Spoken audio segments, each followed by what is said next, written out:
One, two, three, go. Hey, this is Nacho Corona. I'm with Josh Bowers, MMA fighter. We're doing part two of my Talking with podcast series. So I'm doing my series here with him. So we're doing part two and we're going to get started. So we got some different fun, interesting topics to talk about. And we're just going to go straight into it. So let's see. I wanted to ask you because I really love watching movies, TV shows, video games. When you're competing or training, do people ever bring up like different movies or like different things they like saw in video games or whatever? Like, does pop culture come up at all? Like with your friends or family or like? That's like for me when I started like getting into fighting, like just watching it. I watched like the WWE. Mm-hmm. Like that was my very first exposure. Like I would watch Hulk Hogan. I would watch like Stone Cold Steve Austin. Mm-hmm. You know, different people. So like, did that come up with you when you were growing up, or? You know? Yeah, so a lot of people that actually started wrestling, like, and they wanted to learn how to wrestle in high school, they started because of the WWE. So like a lot of like Division I All-Americans are like, oh, why'd you start wrestling? They're like, oh, I grew up watching WWE. I thought it was the coolest thing ever. Which is funny because they're very different sports. But very different. yeah, like I think WWE and like Rocky have had big impacts on like people's opinion of what fighting looks like. But it is not always match up. It's more like for entertainment. Yeah, and WWE is obviously very different than Rocky, but Rocky's very entertaining to watch. WWE, for some people, is very entertaining to watch. Yeah. For me, I tried watching WWE once. I couldn't really get into it. It was too much corny acting for me. But yeah, like a soap opera. Yeah. Muscle man, muscle woman, soap opera. Yeah, and it's very like pausey. Like they'll be like, okay, we're gonna hit you now, and it's just like you can tell they're like holding back a little bit, and yeah. The submissions look really bad because you know they're just playing along basically, right? Yeah, you can actually do some of the submissions in like competition for like jiu-jitsu. They're hard to pull off because they don't really work super great, but you can definitely do them. Usually it's someone that's much higher level doing it against someone that's much lower level, but every once in a while you see it when they're even, and it's like, wow, that's kind of funny that guy pulled that off. But. Do you ever play any video games? Because, you know, fighting video games are really popular. Yeah. I used to play them. Any at all? Did you? Or did you not? I played like Street Fighter. I tried the UFC game.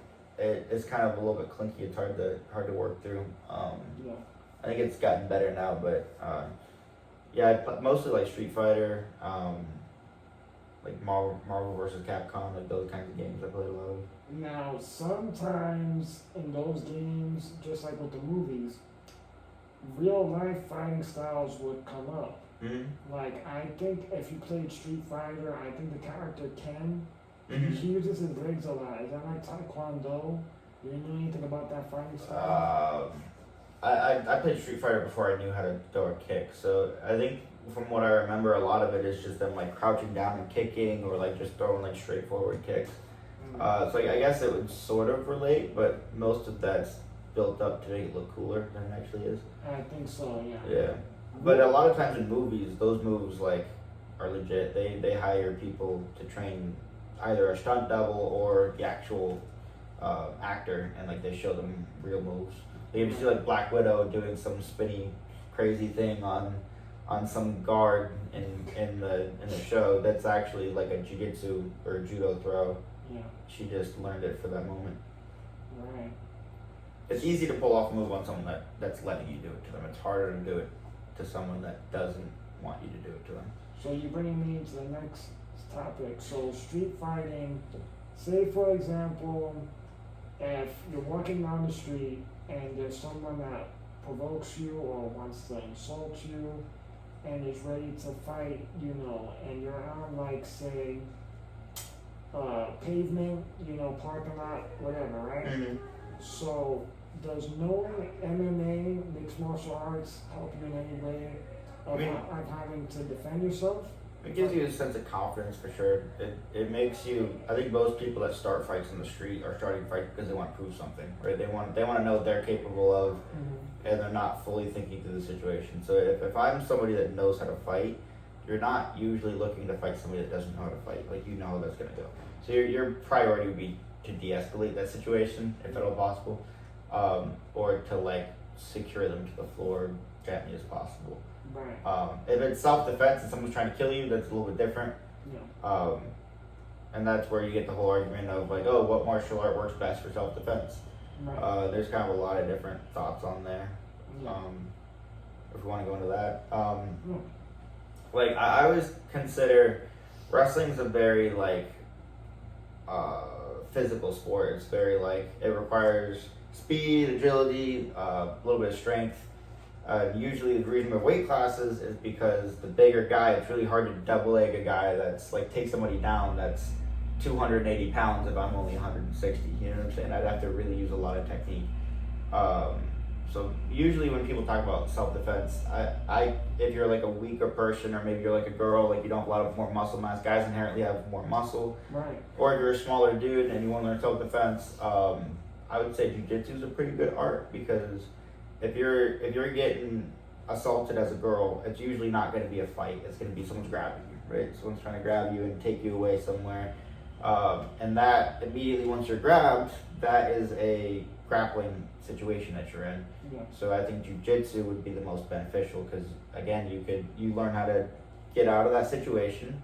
If someone's grabbing you from behind, how do you get out of there?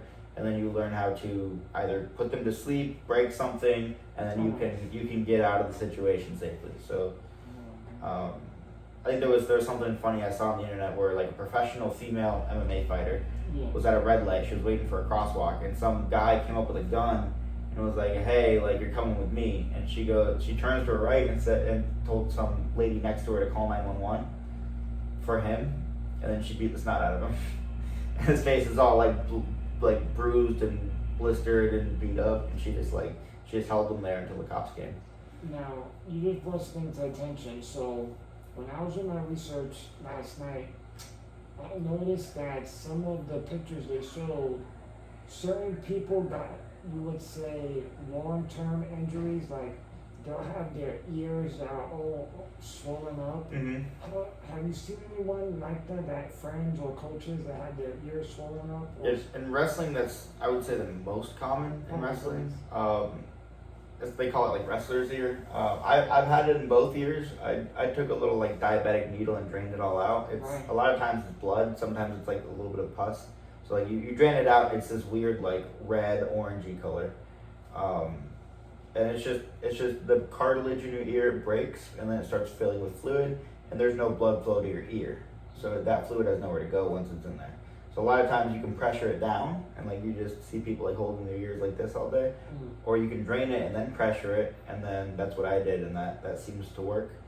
But a lot of times it's just from like all the hand fighting. You're like someone's hitting you in the ear every 5 seconds trying to take you down or trying to hand fight with you. And in wrestling it's very intense hand fighting. So after repeated trauma to your ear, cartilage breaks and then opens up your ear. So wrestling, you're also using your fist and knuckles. No. You're open-handed. So like open-handed, you're almost like you're grabbing the back of their neck, trying to snap them down. Like you're trying to push them down, move them forward, move them backwards to get to their legs. Wow.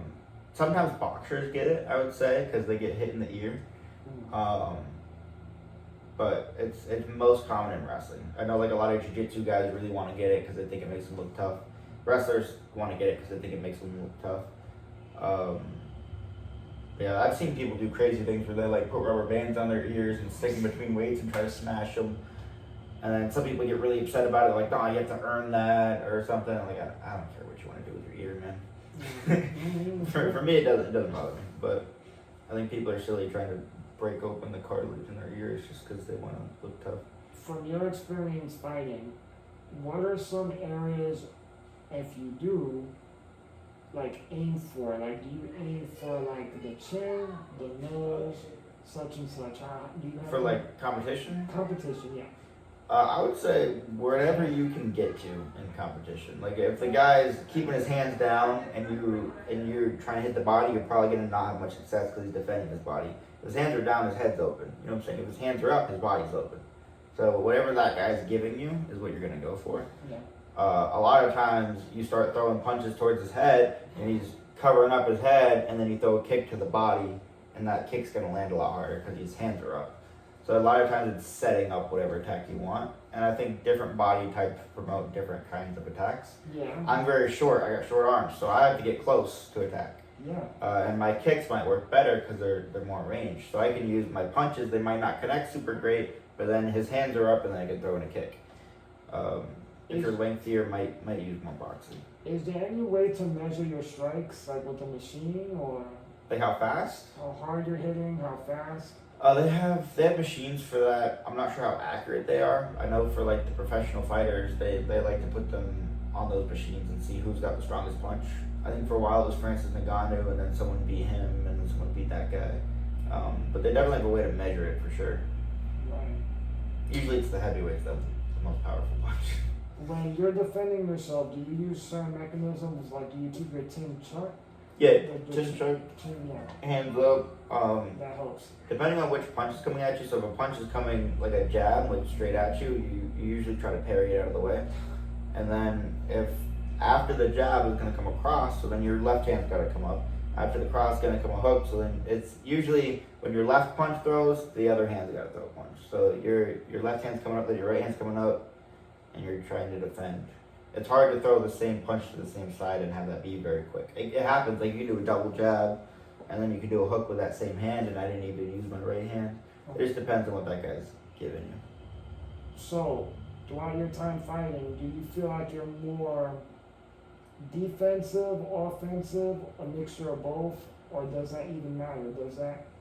Does that mechanism happen during fighting? Like, are there people that are more offensive, defensive, bit of both? Yeah, for sure. I'm a wrestler, so I have a tendency to push forward a lot, which is not always good for my striking. So I'm pushing in a lot, throwing punches, and then the guy counters me and hits me when I'm open. So they call it counter punchers. A lot of people are counter punchers. So if you're a guy that likes to push in a lot and you have a counter puncher, you might get hit and knocked out or beat. So like some people like to back up and throw punches while they're backing up. Some people like to run forward and throw punches while they're running forward. Some people just like to shell up and not do too many punches and then try to get to something else like a takedown or something. Oh my goodness. My brain always goes to pushing the pace and pushing forward. During a fight, or even during training or sparring, you've done sparring where Mhm. okay. Do you find that as the fight is going on forward, you're able to read your opponent, like read them?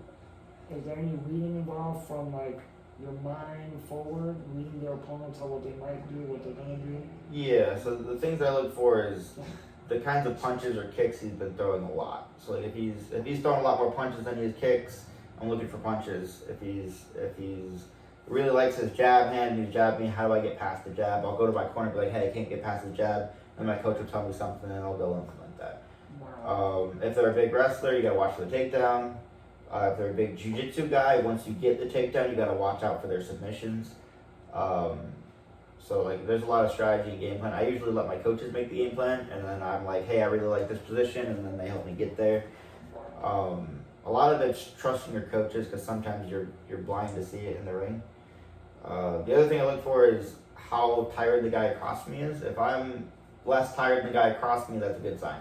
So I try to push the pace, make my opponent tired, and then I try to control my own breathing. If I can be in better shape than that guy, it's really helpful. But like your coaches always say, like if you can't breathe, you can't punch. If you can't breathe, you can't think. You can't think, you can't punch. So the goal of getting that guy breathing heavy and not being able to think very clearly is gonna help you. Are there any moves that you could do legally without getting in trouble to get the air out of him? Like punches to the gut? Punches to the body, yeah. Kicks to the body.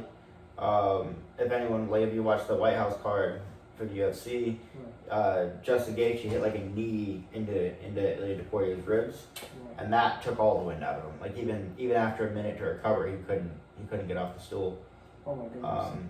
So like it's hard to, once you've been hit and like the wind's knocked out of you, right? But if you're hit, usually when people get the wind knocked out of them, it's a gentle hit. When you get hit by somebody that knows how to throw a punch or a kick or a knee, and you get the wind knocked out of you, it's much worse. You might shut down like an organ temporarily, and like a liver shot, you get hit in the liver, it's hard to get back up because your liver's shutting down. your body wants to crumple up into a ball; it doesn't want to keep fighting. So those kinds of things, not necessarily taking the wind at it, like not like taking your breathing, but that's gonna shut down your body. So the next thing I want to talk about is, how did MMA get started? What are the beginnings of it? Like, how did people get together, train, gym, all that stuff? How did MMA start? From what you know. So the UFC is probably the most famous organization to start up. They like when they started, there was anything goes. It was, let's throw a bunch of guys in an octagon from different martial arts and see which martial arts is the best. So they took like wrestling world champions, jiu-jitsu world champions, boxers, Muay Thai guys. They threw them all in an octagon. They're like, who's the best? And so some guys coming in with a Speedo, some guys coming in with shorts and a t-shirt, some guys coming in with a whole karate suit on. Like literally, one guy's in a karate suit, one guy's in short shorts. You know what I'm saying? Like it's just very different. Like it looked like chaos almost when you go back and watch the old videos, but everything was legal. You could kick that guy in the nuts. You could. Oh my God! Yeah. Elbow him 12-9. You could do whatever you wanted to do. So it was very almost kind of like amateur-ish a little bit. I would say it was less professional, but I think that was also the idea. I think they wanted to make it look wild and crazy, and they just wanted to. Their only idea when they were making the organization was, let's see which martial art's the best.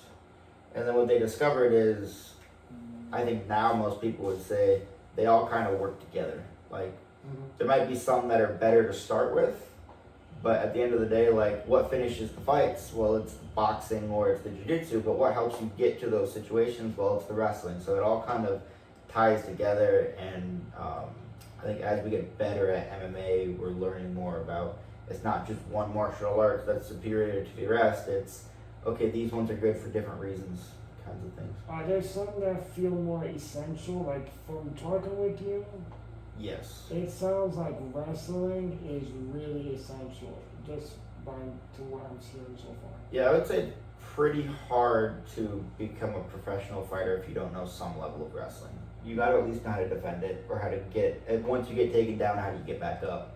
Because if you can't get off the ground and you're a boxer, you're not going to do so well. So I think it's more of transitioning to that situation that you're best in. If you're a boxer, you got to get to your feet. If you're a wrestler, you got to get him to the ground. If you're a jiu-jitsu guy, you got to get him to the ground. You got to try to submit him. So just getting to your areas of strength is probably the reason wrestling's so valuable. It helps you get where you want to be. Right. So is there? Well, of course, MMA, you combine different fighting styles, but what would be the best fighting style to combine after wrestling, after you got a good grip on the technique? I mean, for me, the most important things have been to learn how to get submissions from the jiu-jitsu, learn how to defend myself in the strikes, and then learn how to use my striking to set up my takedowns. Yeah. So, like, how can I throw punches in a way that makes my takedown easier? Or how can I throw punches in a way where I can shoot in on him and he's not going to knee me in the face? So what fighting style would that be that you learned afterwards? It's like boxing, Muay Thai, jiu-jitsu. Okay. Muay Thai is just, kickboxing and Muay Thai are two different sports, but they both involve kicking and punching. So learning how to throw kicks appropriately, learning how to throw punches, learning how to defend kicks and punches, learning how to work into submissions for the grappling, because again, you can end a fight if you get someone's neck and choke them out. It takes a lot of discipline to learn all those fighting styles. What kept you disciplined? How did you learn to stay disciplined, consistent? I think your partners, your training partners, your coaches. I think communicating with them. I think that's what really keeps you consistent and showing up every day. I think you're working hard for yourself, but you also have a team behind you. So as people stop showing up to practice, it gets harder to be more consistent for sure. But just having a goal in mind, like what do you want out of it? Do you want to go be world champion, or do you want to just learn self-defense? If you want to learn self-defense, you might not need to show up 5 days a week. If you want to learn how to compete, and you put when I put a fight on the books, if I'm like, okay, I got to fight in 2 months, I'm not going to want to miss training, because then I know my family and my friends are going to show up and watch me fight. I don't want to go get knocked out at the end of 2 months in front of my whole family and friends. I want to knock that guy out in front of his family and friends. So I think that's probably the main motivating factor is you put a fight in 2 months, you got to train for it. Otherwise, you're just going to get beat up in 2 months. So do people that want to get into MMA or martial arts in general, do they do it because they want to have fun, or is it something fun to learn, fun to do? I think a lot of it goes back to what we said about street fighting. I think people just want to know what they're capable of. I think if you've never tested yourself, I mean, as guys, we have a lot of testosterone, right? We want to know who's the toughest, and where do we stand amongst people that are really tough. Yeah. So I think for me, getting to push myself every day and go up against other people that are also competing and training, that's what I enjoy doing. I like competing. Yeah. But for someone that's just never done it before, they might just want to see where they stand, and see what they can learn, see if it's worth learning, or see if it's going to help them self-defense, or maybe it'll build your confidence, because a lot of times you're walking on the street, you don't know what's around you, and you're a little bit scared. If you know how to defend yourself, you're more comfortable walking in public. Yeah, you can defend yourself and defend other people. Yep. And then obviously if weapons come into factor, then you have a whole different ball game. But right. Someone's got a knife or a gun, you're in a different situation. But a gun is a more harder challenge to overcome. But something like a knife, if you have MMA knowledge, someone with a knife, you could probably take them down or have an advantage, I would think. I would say my primary goal would be to get out of that situation as quickly as possible. Right. I'm not going to try to approach someone that has a weapon. Right. I don't know anything about this guy. I don't know if he's trained. I don't know if he knows how to handle a knife. Right. Primary goal is to get away. If you can't get away, right. Fight for a little bit and then get away. If you True. can't fight for a little bit and then run away, then do what you gotta do. But the last resort would be self-defense. Primary resort would be get the hell out of there. Correct, yeah. It's not always good to be street fighting or getting involved in that kind of mess, no. No, not when there's life and death, and if you got people with you, then you're responsible for them. So maybe you can hold off the guy for a little bit while they start running, and then you can get away safely. But yeah, definitely would not want to get in that kind of situation if I could help it. So the last thing I want to ask you, because I love board games, well, all kinds of board games. So, do you have a board game you're playing? Any game that you like for fun, or you're learning, or if you could tell us any game that you like? I mean, I grew up playing a lot of board games. Like we played Monopoly, obviously. Played like chess, checkers with my grandpa. In college, I had coaches that really liked playing Catan. I think it's a big Midwest board game. Yeah. But I like board games. I like talking trash. I like competing. Yeah. So that's how I have my fun. Board games are fun. I love chess, checkers, everything, dice. Mm-hmm. You know. I don't know if you ever played this game. It's called backgammon. Backgammon? Backgammon. I don't know what that is. It's real fun. Basically, like, let's say, it's like a board and it has different checker points. All you do is just roll dice, and it's like a race basically. You gotta get your pieces, your side of the board, to the other side, your opponent's side, and basically win the race. So it's like, all the pieces, each dice roll you make, you basically have your side and you go around the board. Whoever wins the race wins, that's it. Yeah. It's pretty cool. Very, very fun game. But I don't know, I guess that's pretty much what we could talk about for part 2. Yeah. I enjoyed the podcast. It was really fun. I feel like we could all learn a lot. It was really interesting, yeah. Thank you very much for being here today, speaking with me, and I appreciate it so much. Yeah, thanks for having me. Thank you, Josh. All right. This is him.